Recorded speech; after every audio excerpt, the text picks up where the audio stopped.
전투복 위에 정돈된 베레모를 쓴 채 씩씩하게 걸어오는 한 여인이 있었다. 707 특임단 팀에서 귀신이라 불릴 만큼 완벽한 작전을 펼쳐온 강하연 하사. 죽음이 드리운 실전 현장조차 차갑게 제압하던 그녀의 발걸음은 그러나 오늘만큼은 두근거림으로 가득했다. 훈련소 냄새가 밴 군화를 신고도 마음만은 민간인처럼 가벼웠다. 몇 달 만에 맡아보는 집 냄새, 그리고 휠체어에 앉은 채 빈소리도 꿀꺽 삼키며 괴로움을 견뎌오던 여동생을 품에 안을 생각이 그녀를 들뜨게 했다. 그러나 집을 코앞에 둔 그 순간 그녀의 귀에 불쾌한 웃음소리가 꽂혔다. 화려한 그래피티 덕지덕지 붙은 골목 모퉁이, 노란 가로등 밑에는 교복 자락을 팔랑대며 담배를 피우는 남학생 셋이 서 있었다. 휠체어를 타고 있는 작은 체구의 소녀가 그들 앞에 움츠린 채 앉아 있었다. 담배 불끝이 꺼지기도 전에 소년 하나가 피워 물던 연기를 느릿하게 내뿜어 소녀의 얼굴을 뒤덮었다. 이게 그렇게 역해? 너 그 표정 더러워. 비릿한 웃음과 함께 성적 모욕이 섞인 말이 튀어나왔고 다른 소녀는 휴대폰을 꺼내 소녀의 일그러진 표정을 가까이서 찍어댔다. 그 소녀 강지수. 지금 막 휴가를 나온 하연의 동생이었다. 순간 하연의 머릿속에서 반짝 켜진 휴가의 환한 불빛이 산산이 깨졌다. 작전 중 표정을 버려라라며 신병들에게 가르치던 냉정함이 폭발 직전의 화약처럼 으르렁댔지만 그녀는 이를 악물었다. 707에서 배운 건 총격술만이 아니었다. 상황 통제, 무엇보다 동료 보호. 그녀는 한치 오차 없이 작전 모드를 켰다. 심박이 높아진 만큼 호흡은 더욱 깊어졌다. 하연은 군화를 조심스레 골목 바닥에 대고 걸음을 옮겼다. 피가 몰리는 귀로 남학생들의 대화를 분석했고 그들의 동선 및 주변 탈출 루트가 빠르게 머릿속 도면 위에 그려졌다. 여군이네. 남학생 중 가장 덩치가 큰 아이가 희죽 웃으며 소매를 걷어 올렸다. 셔츠 자락 사이로 나비 모양 문신이 번져 있었다. 그는 하연의 전투복 가슴에 붙은 번뜩이는 707 숫자를 보고도 겁대신 비아냥을 선택했다. 누나 오늘 재밌는 구경 좀 하려고. 그 짧은 문장 사이 스파크처럼 튄 불길한 기운이 공기를 가르며 번졌다. 그러나 하연은 초인 같던 근력이 아니라 군대에서 마침내 깨달은 최단 거리 원칙으로 먼저 움직였다. 동생의 바퀴를 살포시 잡아 돌려 골목 어귀로 밀어냈다. 그리고 품에서 그 어떤 무기도 꺼내지 않은 채 허리에 단단히 둘렀던 벨트를 매만졌다. 군용 벨트 끝에 박힌 은색 버클이 싸늘하게 빛났다. 허나 이 밤에 필요한 건 주먹이 아니었다. 그녀가 꺼내든 것은 단호한 목소리 한 줄이었다. 너희 지금 군 형법으로도 일반 형사법으로도 끝장날 행동하고 있어. 처음 듣는 낮고 야멸찬 경고음. 순간적 정적이 골목에 흘렀다. 남학생들의 눈동자가 흔들리고 재떨이처럼 생긴 화분 속의 담뱃재가 바람에 파르르 떨렸다. 불길은 아직 터지지 않았다. 그런데도 이미 모든 것이 달라졌다. 하연의 눈빛 한 줄기에 골목의 공기조차 서늘하게 뒤집혔다. 휠체어에 앉은 지수의 눈에도 미세한 불꽃이 피어올랐다. 이 골목 안 지수의 눌린 숨소리만이 낮게 울렸다. 마침내 덩치 큰 남학생이 상체를 숙여 하연 코앞으로 들어갔다. 군인이라고 잘난 줄 알아? 여자 주제에 그가 혀를 차는 찰나 하연의 휴가 첫날 밤은 피비린내 없는 한판 전투의 서막으로 변해버렸다. 본 영상 시청 후 이야기가 마음에 드셨다면 구독과 좋아요 부탁드립니다. 저의 영상 제작에 큰 힘이 됩니다. 감사합니다. 일진들의 혐오스러운 농담이 골목벽을 울릴 때 하연은 단숨에 동생 쪽으로 몸을 돌렸다. 방아쇠를 당길 때처럼 심호흡한 뒤 짤막하게 명령했다. 휠체어 고정 브레이크 풀어. 뒤로 2칸만. 지수는 떨리는 손으로 휠을 잡아당겼다. 덩치 큰 남학생이 허리를 비틀며 막아서자 하연은 미세하게 왼발을 틀어 그의 동선을 끊었다. 0.8초 특임단에서 배운 시선 돌리기 이전 제압 시간이었다. 하지만 그녀는 주먹 대신 분노를 삼켰다. 대신 또렷한 눈빛으로 상대의 표정을 스캔했다. 보조 배터리처럼 튀어나온 주머니, 귀 옆을 긁는 버릇, 코끝에 말라붙은 피딱지. 약점을 외워두는 건 전투의 첫 단계였다. 누나 뭐? 휠체어 레이싱이라도 하려고. 키가 작은 남학생이 혀를 차며 웃었다. 하연은 대답 대신 지수를 끌어 자기 뒤에 세우고 손바닥을 들어 보였다. 손끝이 떨리지 않는다는 걸 아이들이 보게 두었다. 그 제스처 하나로 남학생들의 웃음이 뚝 끊기자 골목은 이상하리만치 조용해졌다. 그 틈을 파고들어 하연이 또박또박 말했다. 지금 스마트폰 들고 촬영 중인 거 내려놔. 삭제하는 모습까지 내가 직접 본다. 명령하냐? 미쳐. 말끝이 흐르는 순간 하연은 휴대폰을 든 손목을 사뿐히 눌렀다. 뚜렷한 통증이 아닌 묘한 저림이 전해졌는지 남학생이 비명을 삼키고 얼른 영상을 지웠다. 하연은 그 손목에서 부드럽게 손을 떼며 고개만 끄덕였다. 좋아. 그리고 앞으로 지수 앞에 나타나면 군법, 형법, 소년법 전부 겪을 거다. 집 갈 때 뒤에서 따라오는지 교문 앞에서 기다리는지 다 기록해 두겠다. 아이들은 스스로 웃음으로 위협하던 골목을 얼어붙은 눈으로 둘러봤다. 그중 문신 소년이 꽉 담은 이를 비집고 이 누나 말 진짜 재수 없네라고 내뱉었을 때 하연은 더 말하지 않았다. 말보다 표정 없는 침묵이 그리고 빠른 이탈이 때로는 더 큰 공포라는 걸 알았기 때문이다. 집까지는 3블록. 지수는 브레이크를 걸어도 손이 덜덜 떨어졌다. 하연은 그 떨림이 멈출 때까지 골목 입구에서 한동안 등을 내어주었다. 지나가는 행인 하나가 군인님 저런 애들 요즘 극성이라네요 하고 속삭였지만 하연은 짤막한 감사합니다만 남기고 발길을 재촉했다. 현관문이 닫히자마자 지수의 긴장이 끊어졌다. 언니 나 오늘 팔이 너무 아프고 몸이 흐느낌이 엉켜나온다. 여동생의 목소리가 귓가에 철판 같은 울음을 긁었다. 하연은 블라인드를 내리고 거실 조명을 살짝 어둡게 했다. 그 빛 아래서야 지수의 목 울대 근처에 새로 생긴 담뱃불 자국이 보였다. 하연의 손끝이 닿자 지수가 움찔했다. 괜찮아.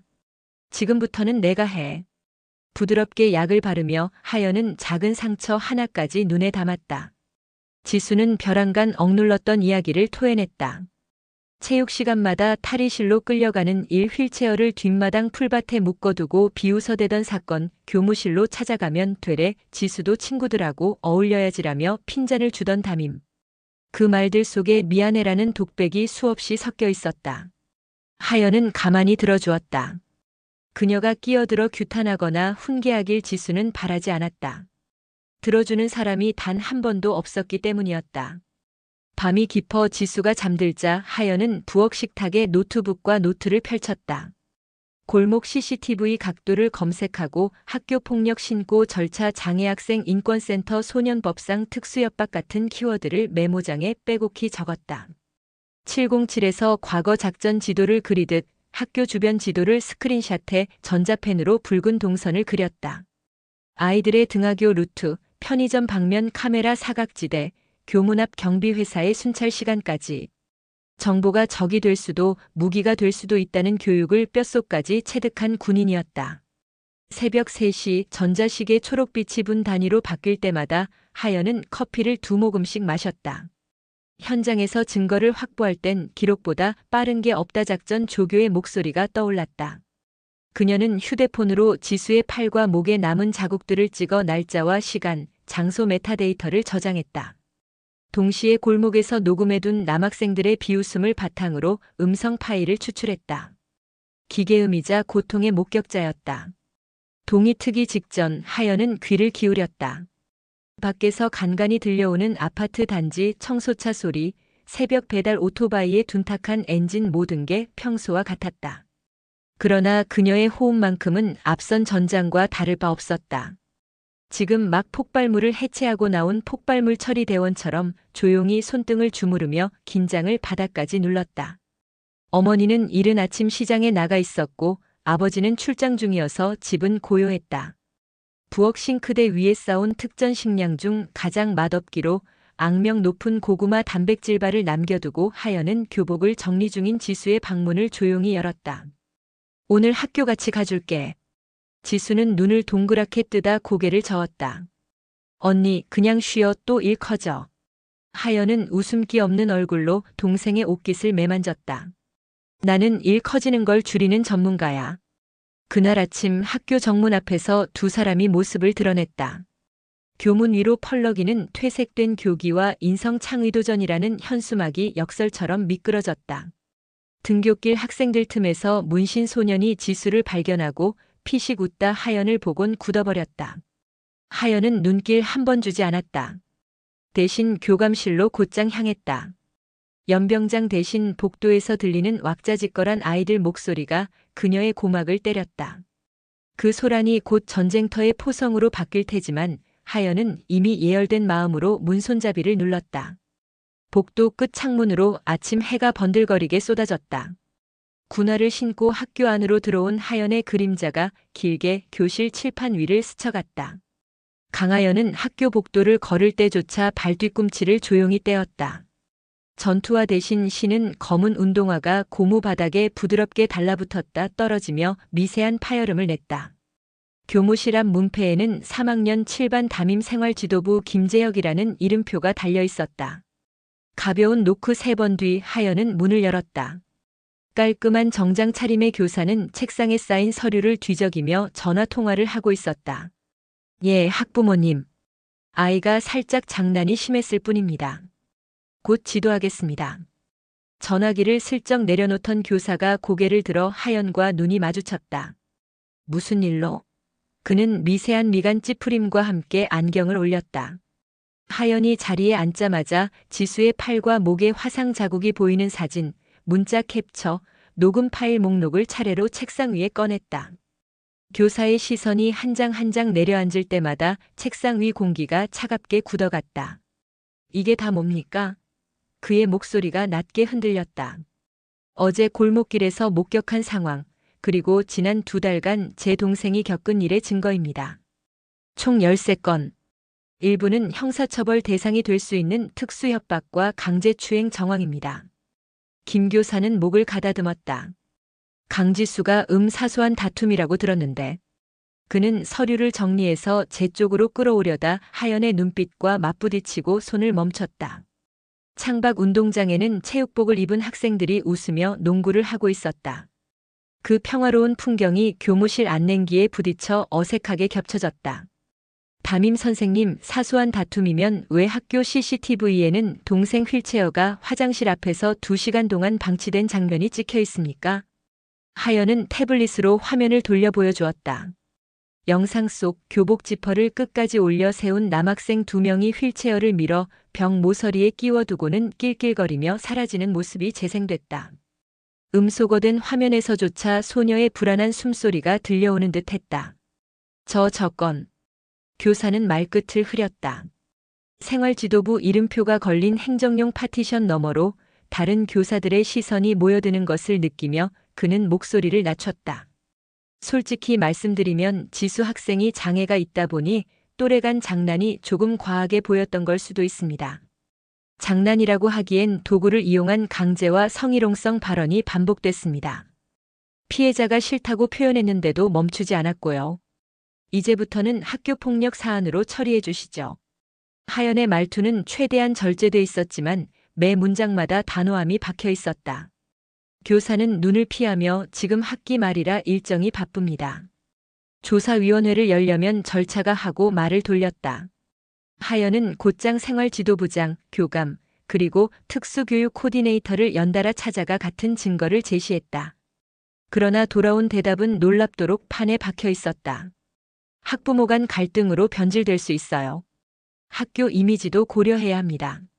아이들끼리의 관계가 파탄나면 오히려 지수 학생이 더 힘들어질 수도. 그때마다 하연은 침착한 표정 뒤에서 이를 꾹꾹 눌러 삼켰다. 폭발물 처리반에서 한치의 떨림으로도 생사가 갈렸듯 지금은 감정의 폭발을 유예해야 했다. 대신 그녀는 교무실 복사기 옆에 놓인 학교폭력 신고조사 매뉴얼 책자를 들춰보았다.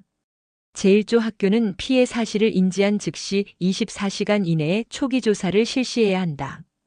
교무실 시계를 쳐다본 하연은 주머니에서 노트를 꺼내 초 단위로 시간을 적었다. 첫 번째 회의실 문이 닫히자 긴 복도를 따라 발소리가 바스락거렸다. 오후 수업종이 울려 학생들이 교실로 들어가는 사이 하연은 빈 강당 뒤편 창문 틈으로 휴대폰을 꺼내들었다. 그녀가 전화를 건 곳은 국방부 동기이자 현재 헌병대 사이버 수사팀에서 근무 중인 최성준 중사였다. 성준아, 학교 내 디지털 성폭력 자료 보존 요청하려면 정식 공문이 있어야 하지. 있어.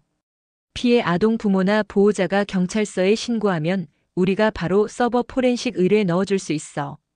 좋아. 오늘 안으로 사건 번호 만들어. 근데 이거 얽힌 애들 학부모 중에 지역구 의원 비서관도 있대. 조금 시끄러울 거야.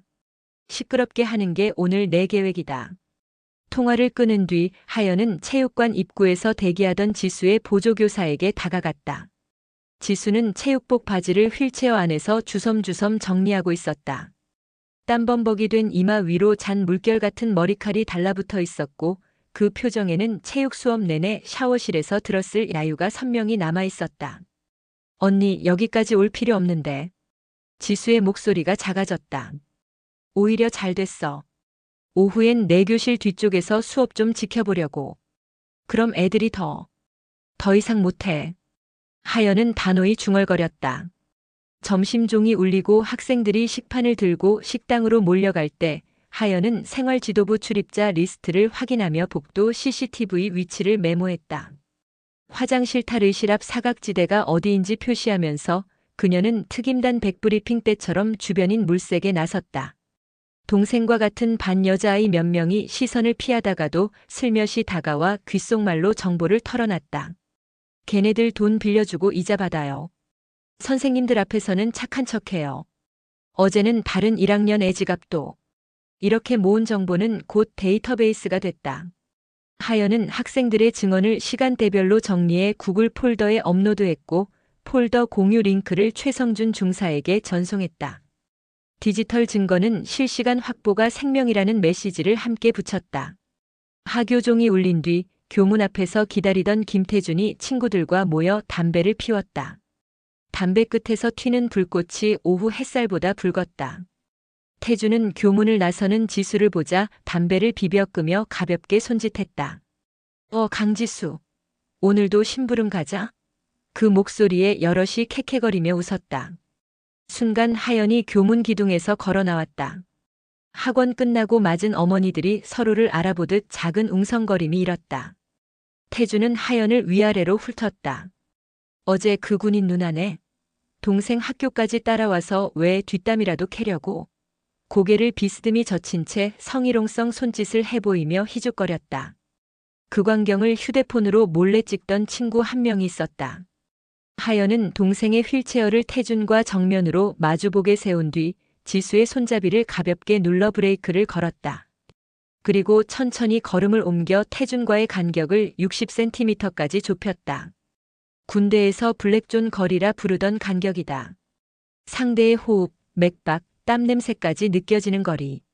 태준의 숨이 가빠졌다. 스마트폰 줘. 뭐 왜? 지금 동생 찍은 파일 전부 삭제.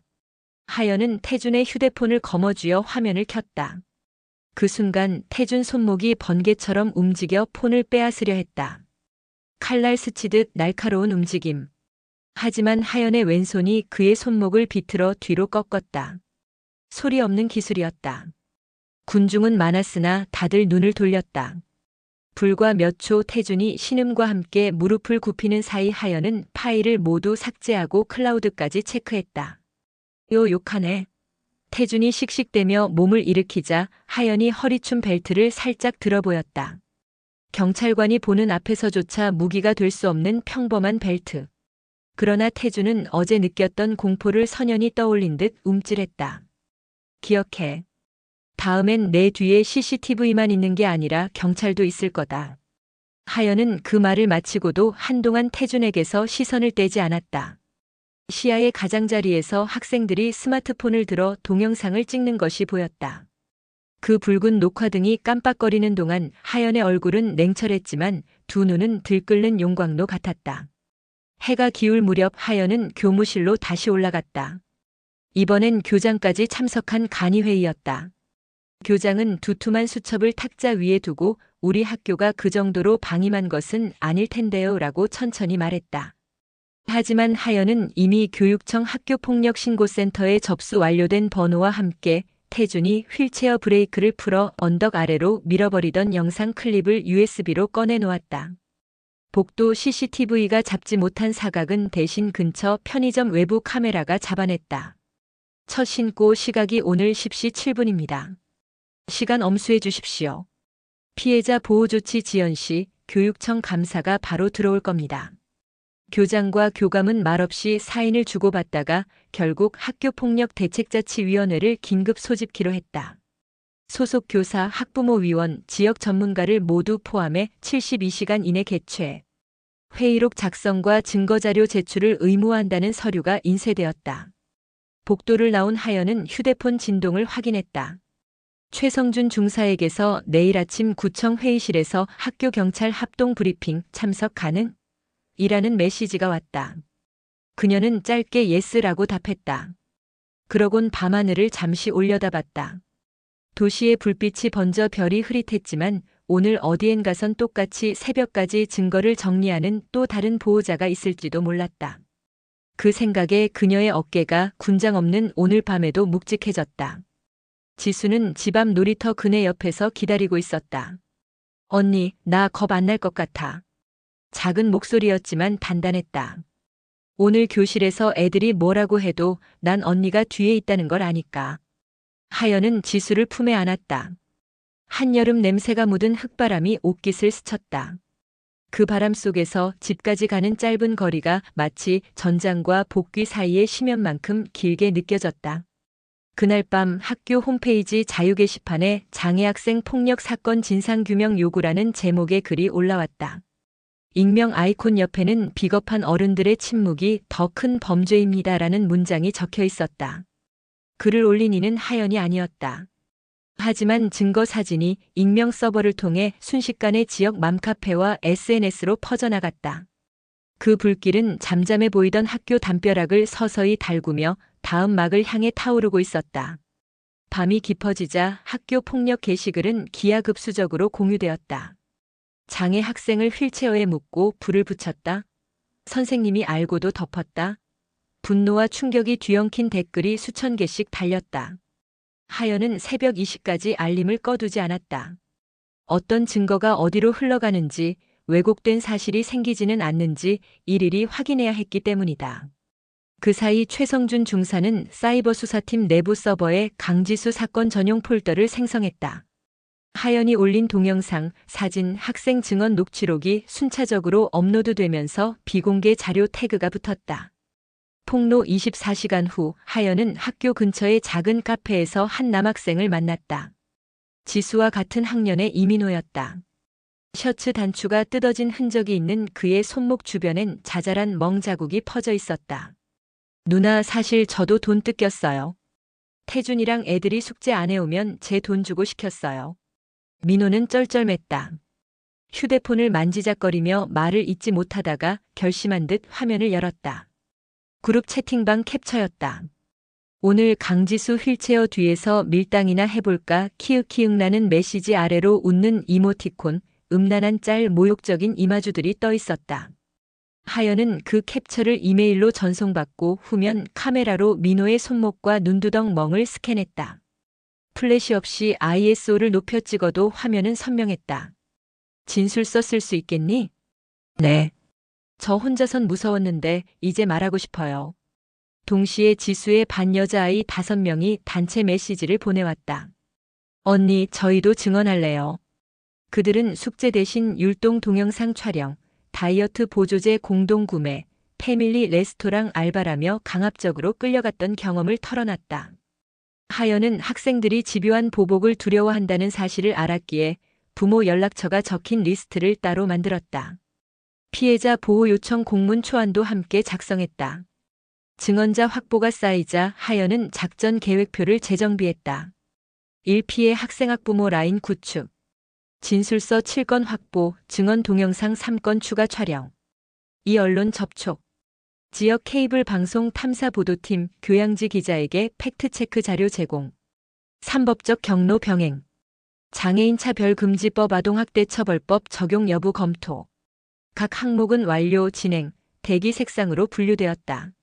작전지도 대신 스프레드시트가 그녀의 상황판이었다. 다음 단계는 여론보다 강한 제도였다.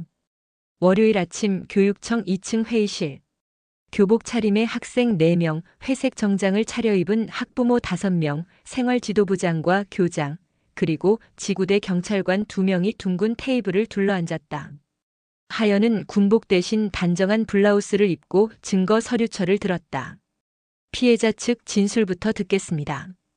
교육청 장학사가 말하자 지수는 휠체어를 살짝 앞으로 밀었다. 작은 손이 떨렸지만 목소리는 예상보다 분명했다. 저는 매일 아침 화장실 앞에 놓여 있었어요.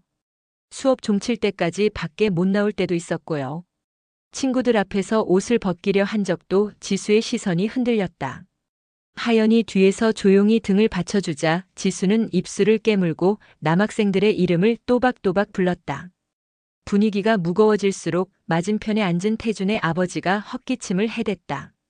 장난이었답니다. 장애 아이랑 어울리다 보면 오해도 생기는 거죠. 그는 회의실 공기를 가르며 서류 봉투를 흔들었다.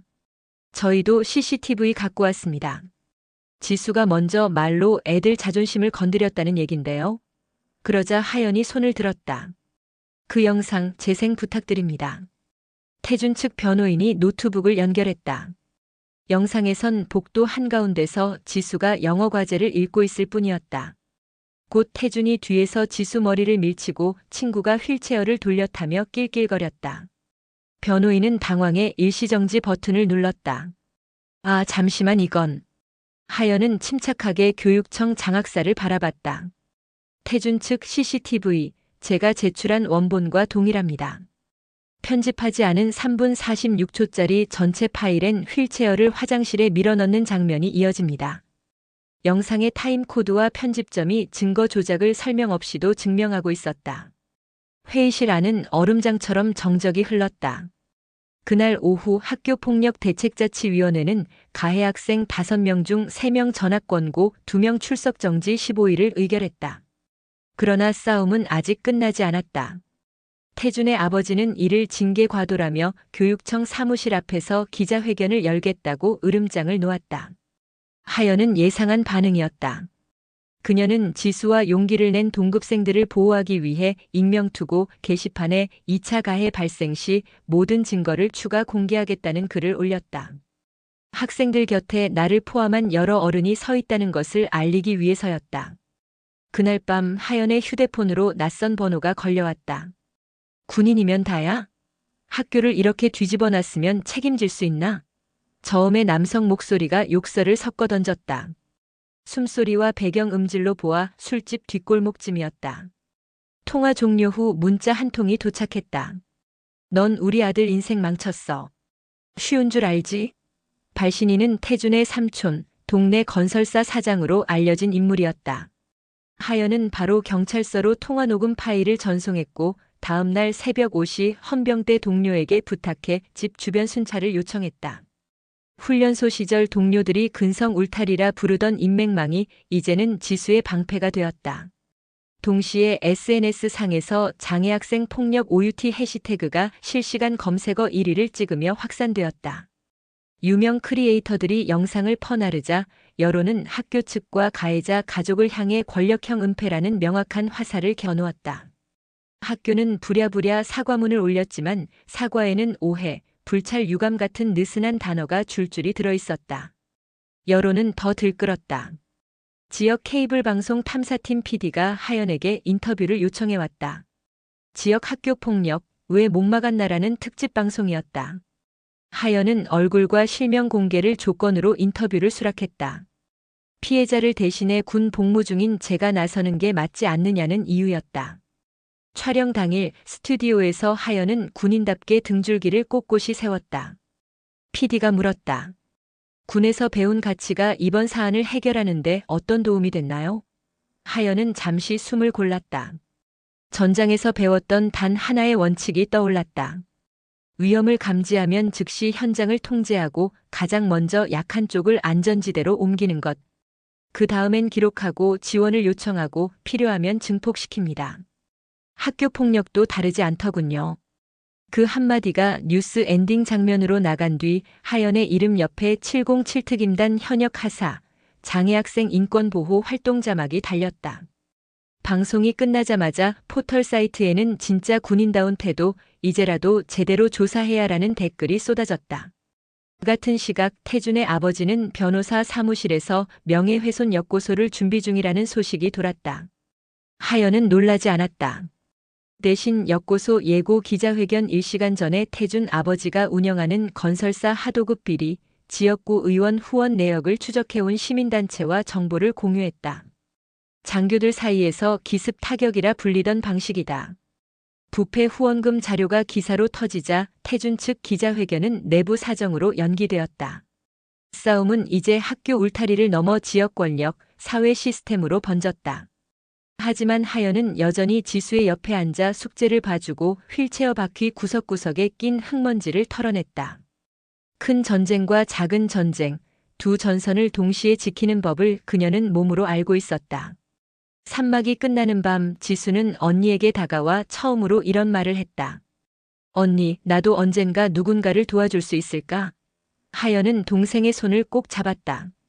전기 불빛 아래 두 자매의 그림자가 벽에 겹쳐지며 한 덩어리처럼 흔들렸다.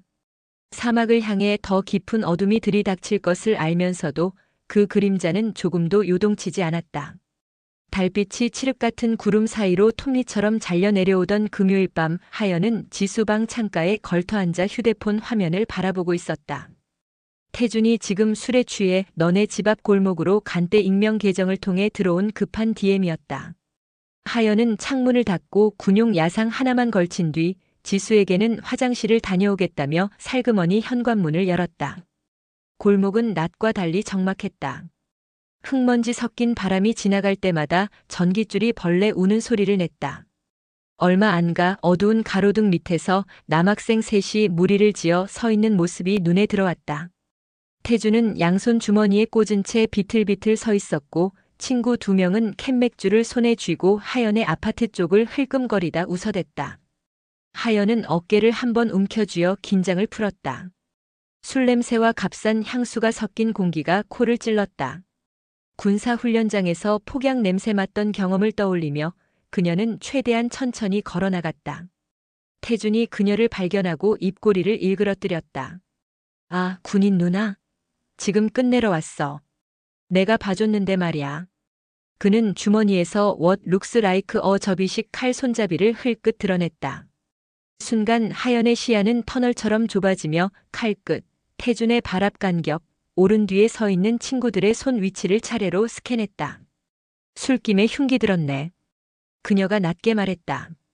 태준은 다가오며 쌍욕을 뱉었다. 칼날을 완전히 펴지도 못한 채 휘두르려는 찰나 하연이 왼손 손날로 그의 손목을 확 꺾었다. 통증 3초, 소나기 5초 내 제압특임단 근접 방어 교범이 몸에 새겨져 있었다. 칼이 바닥에 쨍하고 부딪히자 친구들이 뒤로 흩어졌다. 태준이 팔을 움켜쥐고 비틀거리자 하연은 즉시 그를 인도블록 쪽으로 끌어당겨 상체를 숙였다. 손목 관절을 지렛대 삼아 무릎을 굽히게 만든 뒤 반대 손으로 휴대폰의 비상통화 버튼을 눌렀다. 112 연결음이 나오자마자 그녀는 또렷이 신고 위치를 불렀다. 흉기 소지 미성년자 3명, 학교폭력 피의자. 신체 위협 현행범 체포 중. 지원 요청합니다. 태준은 몸을 비틀며 욕설을 쏟아냈지만 하연은 힘으로 윽박지르지 않았다. 대신 그의 손목을 자신의 팔뚝에 고정한 채 호흡을 가다듬었다. 누그러진 음성으로 말했다. 내가 지금 뭘 잃고 있는지 알겠니? 칼을 든 순간부터 보호받을 마지막 기회가 사라졌어. 그녀의 말은 꾸짖음이 아니라 사실 통보처럼 차갑게 울렸다. 경광등이 눈부신 붉은 원을 그리며 골목으로 들어섰다. 순찰차 문이 열리자 경찰 둘이 급히 달려왔다. 하연은 천천히 손을 들어 보이며 무기는 저기, 피의자는 내 통제하에 있습니다라고 알렸다. 경찰은 하연에게 신분을 묻고 이어 태준에게 수갑을 채웠다. 태준은 내 아버지 누군지 아냐? 라며 고래고래 소리쳤지만 술 냄새에 섞여 나온 그 비명은 공허했다. 순찰차에 태준을 태우고 나자 남은 친구 둘은 사색이 돼 서 있었다. 하연은 그들에게 다가가 오늘 상황 다 녹화됐다. 집에 돌아가 부모님과 얘기해라. 더 늦기 전에. 짤막하게 말한 뒤 돌아섰다. 다음 날 새벽 파출소 조사실. 태준은 술이 깨고 난 뒤 하얀 얼굴로 고개를 떨군 채 앉아 있었다. 태준의 아버지는 변호사를 대동하고 나타나 미성년자 밤중에 데려다 앉혀놓고 뭐 하는 짓이냐며 경찰에게 언성을 높였다.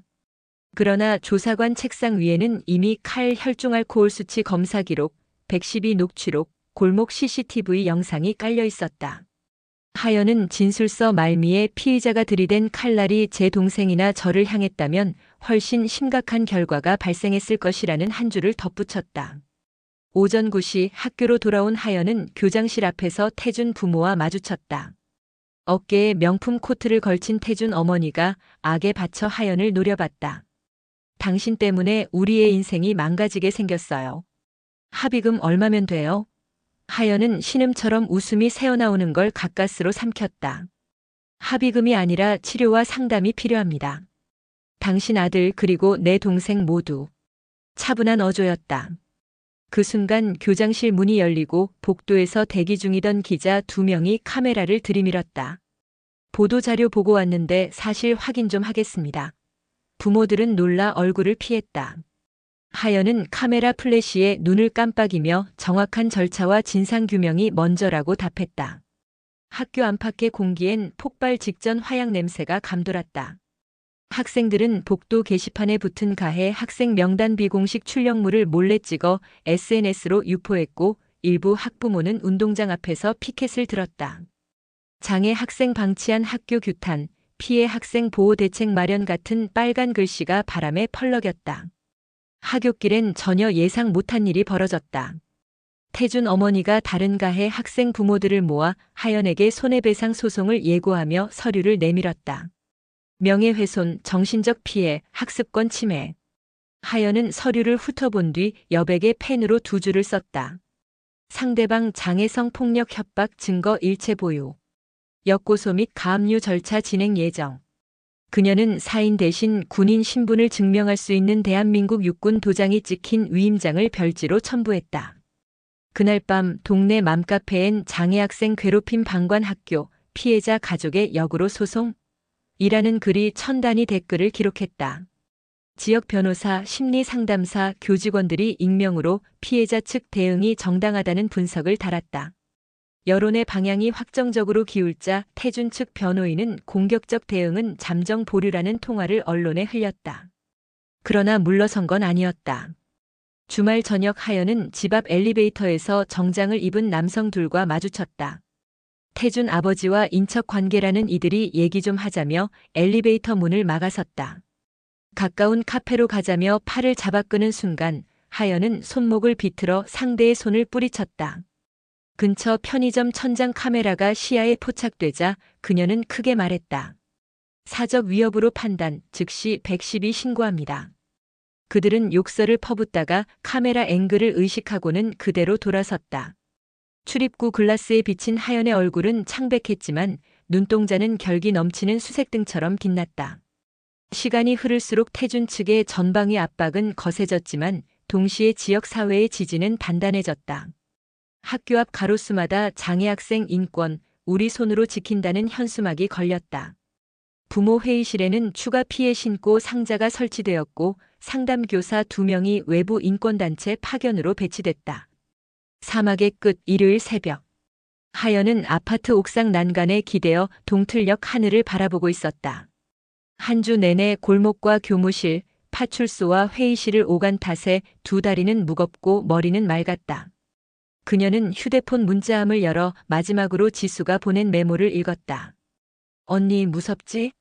그래도 언니가 있어서 나는 안 무서워. 하연은 화면을 꺼둔 채 2 손으로 난간을 감쌌다. 새벽 공기가 맨 얼굴을 파고들었다. 그 차가움을 한껏 들이마신 뒤 그녀는 속으로 중얼거렸다. 이제 반은 넘어왔어. 태준 사건은 수사 단계로 학교는 징계 절차로 여론은 제도 개선 요구로 각각 흐름을 타고 있었다. 남은 절반은 이 모든 과정을 끝까지 밀어붙여 다시는 같은 일이 반복되지 않게 만드는 일. 붉은 해가 동쪽 하늘을 비집고 올라오자 누군가 옥상 문을 열었다. 지수였다. 바퀴가 콘크리트 바닥에 닿는 소리가 낯설지 않게 다가왔다. 지수는 담요를 무릎에 두르고 언니 옆에 멈춰섰다. 언니 해 뜨는 거 보러 오자고 했었지? 응. 오늘이 그날이네. 두 사람은 말없이 서울 변두리의 회색 지붕 위로 퍼져오르는 주홍빛을 바라봤다. 냉기와 따뜻함이 교차하는 공기 속에서 하연의 휴대폰 진동이 짧게 울렸다. 검찰 송치 예정. 특수협박 특수폭행장애인 차별금지법 위반 적용 검토. 최성준 중사의 메시지였다. 하연은 긴 숨을 내쉬었다. 동쪽 하늘을 물들이던 붉은 선은 곧 온 도시를 깨어나게 할 것이었다. 아직 끝나지 않은 전선이 남아있음을 알리는, 그러나 분명 희망으로도 읽히는 새벽의 색이었다. 검찰 송치 소식이 전해진 월요일 오전 교육청 대강당에는 예상보다 많은 사람이 모였다. 학교폭력대책자치위원회 재심 현수막 아래 피해 학생과 가해 학생, 학부모, 교직원, 지역 시민단체, 언론, 심리 전문가까지 한데 섞여 앉았다. 긴장과 호기심이 엉켜 웅성거림이 천장을 울리다 잠잠해지기를 반복했다. 회의장 중앙엔 고해상도 모니터가 설치돼 있었는데 그 앞에 선인은 군복 차림의 강하연 하사였다. 학교 측이 자료 해설자를 제안했지만 하연은 피해자 보호에 실질적 기여를 한 인물 자격으로 스스로 나섰다. 하연은 먼저 72시간 안에 새로 확보된 증거 영상을 재생했다. 태준 일행이 지수의 휠체어를 공터로 밀어넣고 맴돌며 웃던 장면, 피해 학생들에게 돈을 빼앗던 장면, 담임 교사가 퉁명스러운 말로 지수를 돌려보내는 장면 모두 시간위치 인물 설명 자막이 붙어 있었다. 영상이 끝나자 교장과 교감은 차마 고개를 들지 못한 채 서류를 만지작거렸다. 하연은 이어 피해 학생들의 목소리를 편집한 오디오 파일을 틀었다. 낯선 청중들이 깜짝 놀라 귀를 기울였다. 너만 장애인인 줄 알아? 휠체어 새 차비 내놔라. 짓궂다 못해 잔인한 소리가 스피커를 통해 울렸다. 객석 곳곳에서 깊은 한숨이 터져나왔다. 장학사는 의자를 바짝 당기며 물었다. 가해 학생 측에서 제출한 반박 자료는 지수의 태도 문제에 집중됐는데 이 부분은 어떻게 보십니까? 하연은 준비한 프레젠테이션의 마지막 슬라이드를 열었다. 장애 학생 인권 침해 7대 행위 중 소극적 방치와 능동적 가해 항목이 굵은 글씨로 강조돼 있었다. 누군가의 태도가 모욕과 폭력을 정당화할 수 없습니다. 이는 군에서도 민간에서도 법정에서도 동일합니다. 반대로 교사와 보호자가 해야 할 일은 명확합니다. 위험을 인지한 즉시 중단시키고 기록하고 지원을 연결하는 것. 그 기회를 놓친 순간부터 구조적 가해가 시작됩니다. 그 말이 채 끝나기도 전에 객석 한복판에서 손이 번쩍 들렸다. 지역신문 기자였다. 학교 측이 피해 사실을 알면서도 은폐하려 한 이유, 혹시 인근 건설사의 기부금 때문이라는 제보가 있습니다. 확인 가능합니까? 순간 공기가 굳었다. 교장은 얼굴이 굳었고 태준 아버지는 자리에서 벌떡 일어났다.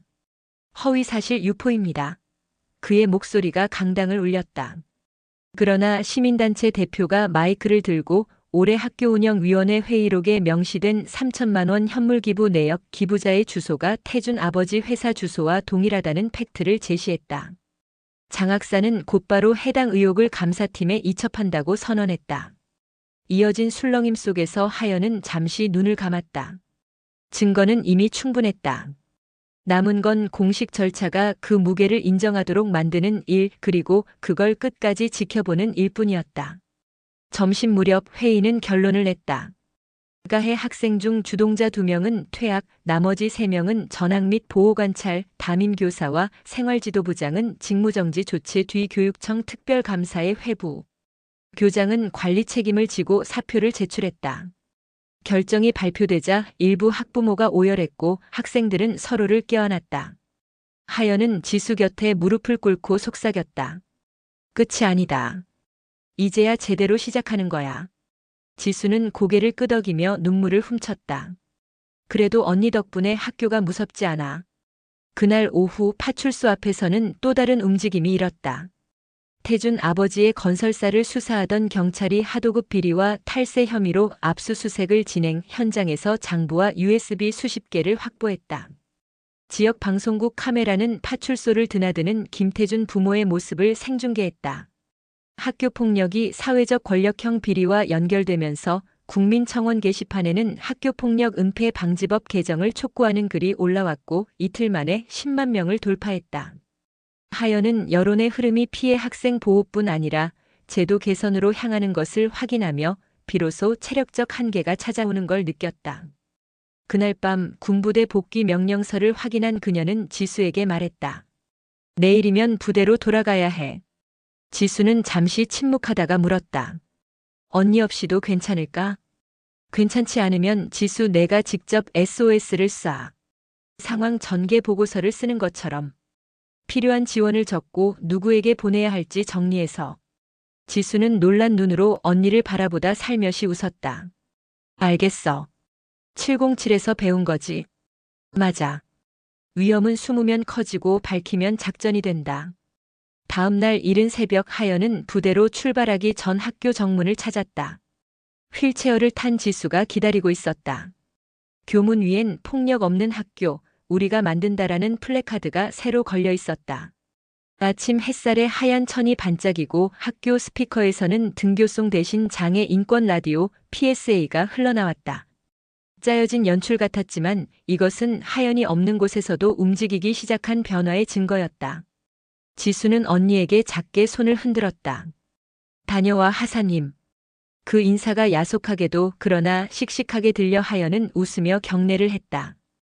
버스 창밖으로 학교가 멀어지는 동안 휴대폰에 새 알림이 떴다. 국방부 장애학생 학교폭력 대응 지침 전군 공유 예정 707 출신 장성 몇 명이 외압 없는 절차를 만들라며 목소리를 보탰다는 내용이었다. 새벽 안개를 뚫고 달리는 군용 버스, 하연은 창문에 비친 자신의 반사된 얼굴을 바라보았다.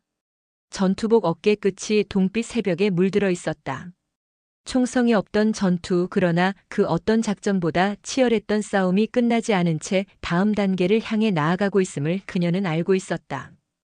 버스가 관사 앞에 멈췄을 때 부대 후임들이 뛰어나와 군장을 받아주었다. 누군가가 휴가 기분은 좀 내셨습니까? 하고 물었다. 하연은 장난기 섞인 웃음 대신 단단한 음성으로 답했다. 작전은 성공적이었다. 아직 후속 조치가 남았지만 후임은 눈을 반짝이며 물었다. 무슨 작전이십니까? 그 말에 하연은 잠시 생각하다가 고개를 저었다. 언젠가 내가 보호해야 할 누군가가 생기면 그때 얘기해 줄게. 뒤이어 강당에서 비상 소집이 진행됐다. 상급자는 총기 청결부터 장비 점검까지 점호하며 군기를 세웠지만 하연은 마음속으로 또 다른 점호를 진행했다. 위험 인지 확인.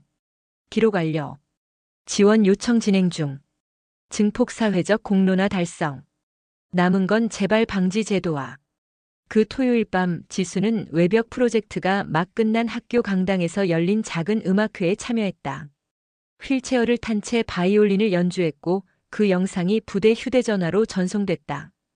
열악한 군통신망 탓에 화질은 떨어졌지만 하연은 악상의 첫 음을 듣는 순간 눈가가 뜨겁게 젖었다. 삐걱거리는 침상 위에 누운 그녀는 전등을 끄고 어둠 속에서 속삭였다. 지수 잘했다. 군대식 관등 성명도 공식 인사도 아닌 언니로서 보내는 짧은 보고였다. 그리고 조용히 눈을 감았다. 밖에서는 경계 근무 사이렌이 울렸지만 그녀의 호흡은 오래간만에 깊고 균등했다. 내일이면 또 다른 훈련과 임무가 시작되겠지만 그 모든 것 위에 오늘 밤의 고요가 얹혀 있었다. 몇 달의 시간이 흘렀다. 시린 겨울 공기가 교실 창문마다 얇은 성애를 그려놓던 2월 사건은 형사민사 행정의 각 트랙에서 마침표를 찍기 시작했다. 지방법원 형사 3부는 김태준에게 특수협박 특수폭 행장애인 차별금지법 위반을 모두 유죄로 인정하며 장기 소년원 송치를 명령했다. 판결문에 피해자 측 가족이 군 복무 중임에도 끝까지 보호 책임을 다해준 점을 참작한다는 문장이 쓰였을 때 방청석에서 지수는 떨리는 숨을 몰아쉬었다. 태준은 무거운 표정으로 법정 경위의 손에 이끌려 나갔고 그 뒤를 따르던 부모는 한순간 고개를 숙였다. 빛나는 플래시와 날카로운 질문이 쏟아졌지만 하연은 언급을 자제했다. 그 순간조차 공론과 인권 사이 균형추를 지키려고 애썼다. 행정 절차도 속도를 냈다. 교육청은 가해 학생 부모의 금품 기부로 왜곡된 의사결정을 학교 윤리규정 중대 위반으로 판단하고 교장생활지도부장에게 각각 해임과 정직 6개월 처분을 내렸다. 동시에 장애학생 지원 전담팀이 신설돼 특수교육심리 상담 피해 회복 프로그램을 통합 관리하는 시범 사업이 시작됐다. 기자회견장의 선 교육감은 강지수 사건이 도화선이 됐다고 고백하며 피해 학생 가족에게 공식 사과했다. 지수는 휠체어 높이에 맞춘 낮은 단 위에서 그 말을 들었다. 수많은 기자가 셔터를 눌렀고 플래시가 터질 때마다 지수는 눈을 감았다가 다시 떴다. 세상의 빛은 이제 더 이상 자신을 조롱하려는 손전등이 아니었다. 봄이 머물기 직전의 3월 초 학교 강당에서는 새로운 학년을 맞는 전교생 인권교육이 열렸다. 무대 위 커다란 스크린엔 지수와 같은 반 친구들이 제작한 영상이 상영됐다. 우리가 만든 변화라는 제목과 함께 학교 화장실의 휠체어 경사로 설치 장면, 학생 자치법정 훈련 누구나 이용할 수 있는 열린 상담실의 밝은 실내가 차례로 나왔다. 하연은 휴가를 얻어 강당 뒤편에 조용히 서 있었다. 영상 마지막에 지수가 바이올린을 연주하며 누구도 혼자 싸우지 않아도 되는 학교를 만들자고 말하는 장면이 나오자 아이들은 자리에서 일어나 박수쳤다. 울먹이는 소리가 여기저기서 났다. 행사 후반 사회자는 특별 손님을 소개했다. 우리 학교를 지켜준 분입니다. 조명을 받으며 단상에 오른 하연은 군복상의 왼쪽 깃에 달린 작전 배지를 살짝 만졌다. 천여 명의 시선이 꽂혔지만 그녀는 훈련장에서 연설문을 외우듯 차분히 입을 열었다. 병사에게 명령을 내릴 때 저는 늘 질문 하나를 스스로에게 던집니다. 이 명령이 누군가를 살리는가? 여러분도 학교에서 사회에서 서로에게 같은 질문을 던져주길 바랍니다. 짧은 연설이 끝나자 강당은 다시 큰 박수로 흔들렸다. 지수는 친구들의 기립박수 속에서 눈시울을 붉히며 언니에게 손을 흔들었다. 그날 저녁 부대로 복귀한 하연을 기다린 건 예상치 못한 포상휴가증이었다. 여단장은 작전 회의실에서 그녀에게 격려하며 말했다. 특임단 정신은 전장에서만 쓰이는 게 아니라는 걸 보여줬다. 휴가증 아래엔 국방부 참모총장이 직접 서명한 모범 병사 표창 공문이 첨부돼 있었다. 동료 대원들은 저녁 날까지 포상휴가만 모으면 한 달은 비워도 되겠는데요. 라고 농담했지만 하연은 서류를 곧장 사물함 깊숙이 넣었다. 여전히 중요한 건 복도 구석에서 울음 삼키는 다른 지수들을 찾아낼 시스템이 마련되는지 지켜보는 일이었다. 4월의 어느 화창한 토요일, 동네 주민센터 앞 작은 공터에서 장애비장애 청소년 연합마을 축제가 열렸다. 지수는 친구들과 플리마켓 부스를 운영했고 태준에게 돈을 빼앗기곤 했던 이민호는 자원봉사 티셔츠를 입고 간식 구역을 책임졌다. 하연은 EOD팀 훈련 일정 사이를 쪼개 잠깐 들렀다. 지수는 언니에게 직접 만든 작은 배지를 건넸다. 은색 방패 위에 707 숫자, 그 아래로 휠체어 바퀴와 클린교실 로고가 교차된 모양이었다. 언니가 없었으면 이 방패도 이 축제도 없었을 거야. 하연은 배지를 가슴에 달며 웃었다. 아니, 내 불꽃이 있었으니까 우리가 다 같이 움직인 거야. 축제가 한창일 때 멀리서 경찰 순찰차가 경적을 울리며 천천히 지나갔다. 하연은 무심코 시선을 돌렸고 그 순간 문득 깨달았다. 몇 달 전 골목에서 들려오던 싸늘한 비난과 욕설 대신 지금은 아이들이 웃고 손잡고 뛰어다니는 소리가 채워져 있다는 것을. 그것이 이번 작전의 진짜 상태 정상화였다. 저녁이 되어 하연은 부대로 복귀하기 위해 버스 정류장에 섰다. 해질녘 붉은 노을이 아파트 벽돌을 주황빛으로 물들이고 있었다. 휴대폰으로 SNS를 열어보니 장애학생 폭력 은폐 방지법 개정안이 국회 상임위 통과 소식을 알리는 속보가 떠 있었다. 조회수와 좋아요, 옆엔 해시태그 강지수법이 달려 있었다. 하연은 핸드폰을 천천히 끄고 주머니에 넣었다. 버스가 멈춰 서면서 문이 열렸다. 등 뒤로 지수가 웃으며 소리쳤다. 언니, 다음 휴가 때는 휠체어 레이스하러 가자. 하연은 몸을 돌려 경례 대신 오른팔 엄지손가락을 들어 올렸다. 버스 창문 밖 풍경이 뒤로 밀려나가는 동안 그녀의 머릿속엔 작전 후속 체크리스트가 떠올랐다. 피해자 상담 지속 여부 확인 양호. 학교 제도 개선 모니터링 진행, 법 개정 추이 관찰, 주기적 보고 필요. 체크리스트 끝에는 간단한 메모가 적혀 있었다. 작전명 쉴드 지켜야 할 자리 끝까지. 하연은 노트 화면을 닫고 넓은 어깨를 좌석 등받이에 기댔다. 오랜만에 찾아온 고요 속에서 버스 엔진 소리가 낮은 자장가처럼 귓가를 울렸다. 밖으로는 완전히 어둠이 내려앉았지만 그 어둠은 더 이상 두려움의 장막이 아니었다. 그 속에는 자신이 확인하고 기록하고 지원을 연결한 빛들이 곳곳에 박혀 반짝였다. 하연은 눈을 감고 숨을 깊이 들이마셨다. 그리고 조용히 다짐했다. 다음 작전이 와도 우리는 이미 방법을 알고 있다. 봄이 5번 지나고 6번째 여름이 다가올 즈음 도시 외곽의 작은 고등학교에는 매년 같은 시기에 열리는 특별 행사가 있었다. 운동장 중앙에 세워진 임시 무대 위에는 강지수법 제정 기념 학교 폭력 지휘하로 선포식이라는 현수막이 걸리고 학생 대표들이 직접 만든 휠체어 경주 트랙이 알록달록한 라인 테이프 위에 그려졌다. 어느새 대학 2학년이 된 지수는 여전히 바이올린 활을 쥐고 트랙 옆 사회자석에 서서 또렷한 목소리로 행사의 시작을 알렸다. 휠체어 앞쪽 스포크에는 은색 숫자 707이 번쩍이고 뒤편 등에 건 작은 배지는 방패와 바퀴가 교차된 그날의 문양 그대로였다. 행사장 한쪽 깔끔한 정복 차림의 강하연은 관중석 사이로 조용히 걸어 나왔다. 어깨에는 이제 하나 더 늘어난 견장이 빛났고 가슴에는 헌신 훈장 리본이 새로 달려 있었다. 그녀는 미소 대신 익숙한 전투 표정을 숨기듯 모자를 살짝 들어 가슴께로 내렸다. 학생들이 몸을 돌려 인사하자 지수는 사회자 멘트를 멈추고 언니를 바라보며 크게 웃었다. 음악이 흐르고 청소년들의 휠체어와 스케이트보드가 한꺼번에 출발선을 가르며 달려나갔다.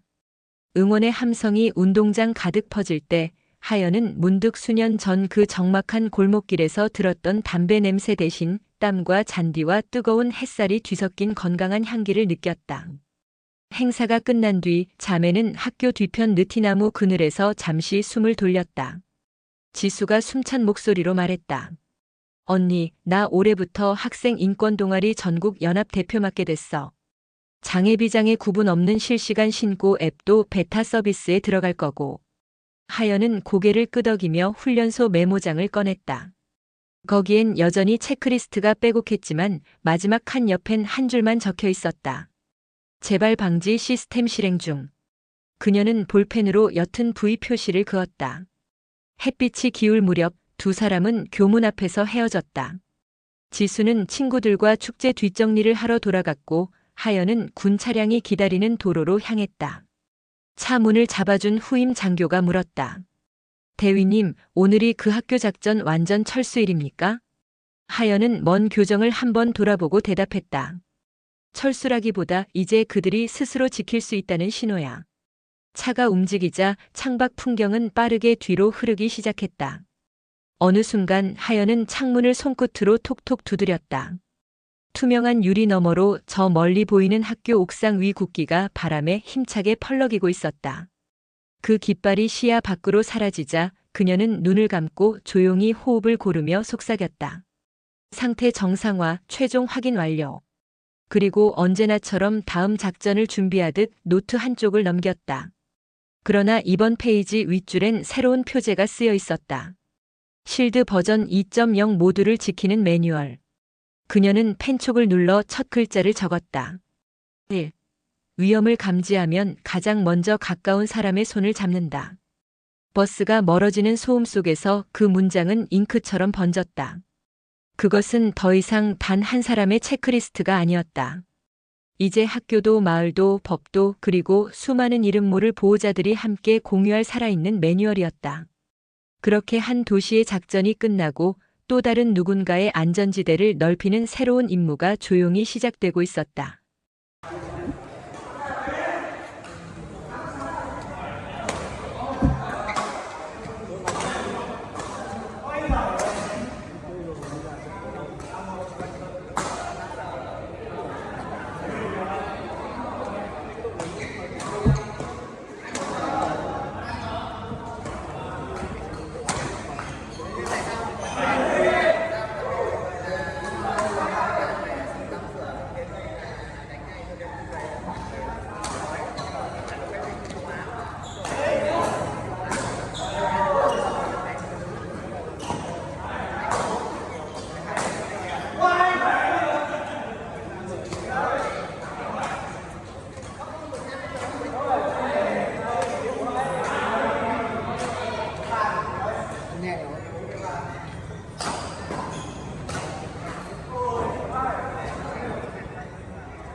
Được.